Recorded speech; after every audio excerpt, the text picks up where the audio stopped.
All right, so hey, how's it going out there today? So we've got a lot to cover. Garmin came out with quite a few updates in April. And the first one that most of us are concerned with is the ECHOMAP. And the basic UHD ECHOMAP and the Ultra Series updated to 24.20. So we're going to cover some of that, even though there weren't a lot of changes.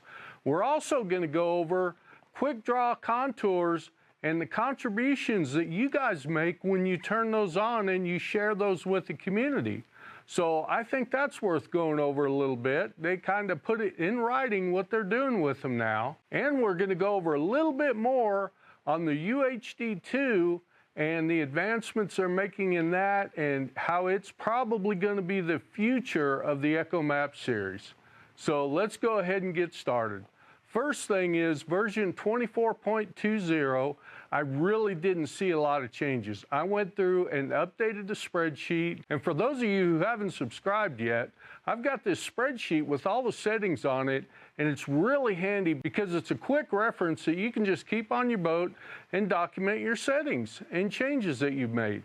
So if you don't have it, there's a link down in the bottom in the description that'll take you to a newsletter landing page. Give me your email address and your first name, and that's all I need. And you should receive an email within about 30 minutes. It'll go to your inbox, and that'll have links to all the different spreadsheets. I have spreadsheets for the regular Garmin ECHOMAP UHD and the Ultra Series. I don't have them for the UHD2. They don't have live scope. And I don't have anything for GSMAP yet, but I'm working on it. In this new update, they updated the calculations for the Bearing Digital, let me read this, Bearing Digital Data Field. I don't know exactly what that does. Kind of sounds important if you're using a lot of navigation features, so you may want to really consider doing this update. Other than that, it was just bugs and fixes. Things I noticed when I went through the spreadsheet was the default changed on the wind speed from knots to miles per hour. And that's something I changed in mine on the 23.1 version. So anyway, that's the default now. The atmospheric pressure is now inches per mercury. And so that's one of the other changes they have. And just some little things like that. Now I did, when I updated everything, it did save all of my settings except for like contrast, brightness, gain, things like that to dial in your picture. But those you change pretty much all the time anyway, depending on the conditions. So I would encourage you to go ahead and go to this 24.2. If you have the older spreadsheet, the 23.1, it's probably not changed a whole lot, so you don't need to download it if you got markups on the one that you've already downloaded. I wouldn't bother redoing everything because there's very little changes to the actual settings. So this next topic, you may have some mixed emotions about. Quick Draw Contours 2.0. If you're wondering, when you record your Quick Draw contours and you turn on that share button on your Active Captain and you download and sync and do all that, if you are wondering, are they using my maps? Yeah, they are. And now they're publicly letting you know that they are using the Quick Draw contour maps for Garmin Navionics Plus and Garmin Navionics Vision Plus. So you're a contributor. I feel pretty good about that because I've had multiple subscribers over the past couple of years say, hey, my lake isn't covered. How do I do Quick Draw? Well, it's actually pretty easy, and I go over that in some other videos, so we won't cover that here. But you are contributing. And I told you in other videos, I told you so, that those Quick Draw contours were actually better than the maps that come preloaded on your ECHOMAP units. So if you were wondering, are the Quick Draws any good? They really are. So I encourage you to record Quick Draws in areas where you don't have them, or even in areas that are covered by your regular maps, because they're a little better. And you can also use an offset to adjust the water level with your Quick Draw maps. So if you fish one area a lot, but it changes from year to year, like our lakes fluctuate depending on how much rain we get, having the Quick Draw contours actually is an advantage. All right, so if you don't already have it, make sure and go into your Active Captain app, turn on share, turn on quick draw contours, and don't worry, you're not sharing your other user data. You're not sharing your routes, you're not sharing your waypoints. It's just the quick draw contours is all you're sharing. And if you're interested, there is other information that you can provide about marinas and phone numbers and things like that that you can put on the community to help other anglers and other boaters out. So the Active Captain app really is pretty cool for functions like that. So the Garmin Navionics Vision Plus, they have updated the relief shading. They now have 120% more high-resolution relief shading than they did in the previous version. So if you haven't upgraded to Vision Plus, they have been working to make that better. The other thing I noticed on there, the Vision Plus, they're saying it has 40,000 more lakes than the previous versions. So I'm not sure if that means 40,000 lakes total or 40,000 lakes more than your preloaded maps on your ECHOMAP or Ultra Series. So I'm not real clear on that. If any of you know and have the Vision Plus and have compared the coverage areas, go ahead and let us know in the comments if you don't mind.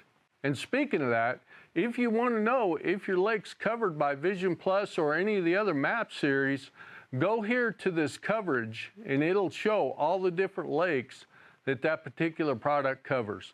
And also check the availability and make sure that the unit you have is compatible with those particular maps before you purchase them, okay?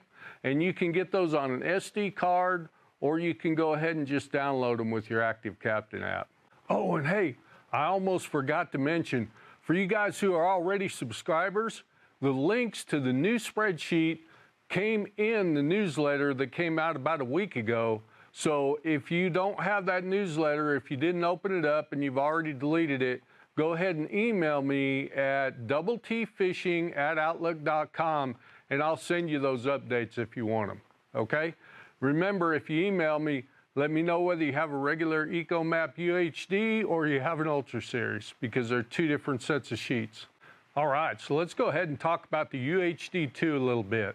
So if you remember back, I did an original video on that, and they kind of released the UHD2 as an economy model at first. Well, they decided to go ahead and upgrade that. And if you have one of them already, you notice that they're kind of patterned more towards the GSMAPs with the look and feel of the menu system and all that. But there's quite a few advantages. The resolution of the screen is like 160% better. It's got a lot more pixels than regular UHD. Along with that, the cradle, if you're a UHD user, you know it's got a snap in, and it's kind of a pain in the butt, to be honest with you. And an Ultra Series has a lock-in, which is a little better. It's got a release lever. So the UHD2 took after the Ultra Series, and it's got that locking mechanism, which makes it more secure and easier to get in and out of the cradle. Now, the big technology advancement with the UHD2 is the Wi-Fi networking. And I think that's going to be the wave of the future. I think they're going to get away from the Ethernet cables and things like that. I don't think you can get away from the NME networking, but they can definitely get away from the Ethernet. Personally, I don't mind the cord. It's hardwired. It's very efficient and it works, but I think the Wi-Fi is going to be the wave of the future. And probably the big one that not a lot of people are talking about, or I haven't heard a lot about, is the GPS antenna. Now, the GPS antenna is a multi-band antenna, and it goes up to 10 hertz, which on the old ECHOMAP series, they were 5 hertz. So you have a lot better coverage for reaching those satellites when you're in a weaker area. So to me, that's a big advantage. It's going to improve the accuracy of your GPS. And I just haven't heard a lot of people really talking about that part of it. But anyway, there are a lot of advantages to the UHD2. Now, they did some recent updates to the UHD2, and it also covers the GSMAP series as well. So let's go over a few of those. So the first one, and this one's come up a few times from subscribers asking me, if you like to keep everything real organized, your user data, it would be nice if you could save it and name it and what region it's in. And now you'll be able to do that. You'll be able to save your user data to a card just in a specific region. So I think that'll help a lot of y'all out. Personally, I don't use this function, but the autopilot, they've enhanced some of the graphics on that. It now has a rotating compass, and they've added some new gradients also. Now this one, for those of you who own more than one boat, or you may have a fleet, or you have a buddy who has the same chart plotter that you do. So you'll be able to take your system profile and save it to a card now. So you can keep that saved, and if you need to replace your chart plotter, you'll have that system profile, and that kind of helps out. I mean, it's got your whole ID and some other things in there that, you know, you wouldn't have to go look up later on. Now this one's pretty cool to me. If you have the Garmin Fusion stereo system, or, you know, media system, you know you can network that to your chart plotter. Well, one of the problems you have on a boat is noise, because you've got the wind, you've got the waves, you've got everything else. Well, in your car, whether you know it or not, most cars have a feature that the volume ramps up as you go faster down the road. So they didn't have that previously on the boats, but now the new media upgrade, you can set that volume versus speed, so it'll go ahead and ramp up when you hammer down on it and go on playing. You're not over here playing with your radio. It's going to go ahead and adjust that volume for you. So I know it doesn't sound like much, but to me, that's a good upgrade. I like that. So until next time, guys, keep calm and hook 'em, and watch this video next.